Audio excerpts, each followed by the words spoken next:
Прадпрыемства па вытворчасці абсталявання з нержавеючай сталі для харчовай перапрацоўчай прамысловасці «Таурусмед» з'явілася ў Брэсце вясной мінулага года. Першыя пастаўкі ажыццявілі ўжо ў ліпені. Зараз пастаўляюць сваю прадукцыю не толькі на ўнутрэнні рынак, але і ў Казахстан і Расію. У планах выхад на новыя рынкі Еўразійскага саюза і асваенне еўрапейскага. Мы промониторили рынок в данном направлении агропромышленного комплекса и приняли решение, что будем занимать нишу в развитии МКСного оборудования, ну и, соответственно, развиваться, как развивается наш аграрный сектор в стране, так и мы будем движется при поддержке, естественно, государственных органов.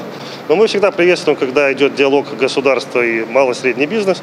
Это всегда приятно, когда есть положительное направление в этом движении. Калі толькі пачыналі, на прадпрыемстве працавалі 6 чалавек.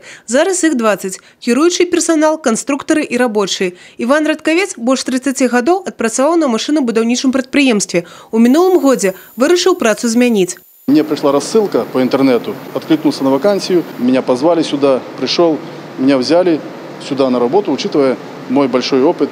Сам цикл обеспечивается достаточно хорошо, потому что финансовое положение предприятия стабильное, поэтому никаких больших задержек с поставками материалов, с расчетами никаких нет, и поэтому коллектив всегда обеспечен и материалами, и ресурсами.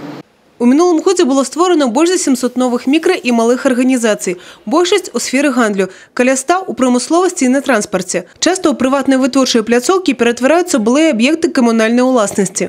За 2016 и 9 месяцев 2017 года таких объектов передано, за одну базовую величину 102 объекта, безвозмездно 25 объектов и под создание рабочих мест 16 объектов. Усяго за 11 месяцаў мінулага года у кансалідаваны бюджэт вобласці ад суб'ектаў малога і сярэдняга прадпрымальніцтва паступіла каля 430 мільёнаў рублёў, а гэта больш за 32% ад агульнага аб'ёму падатковых паступленняў.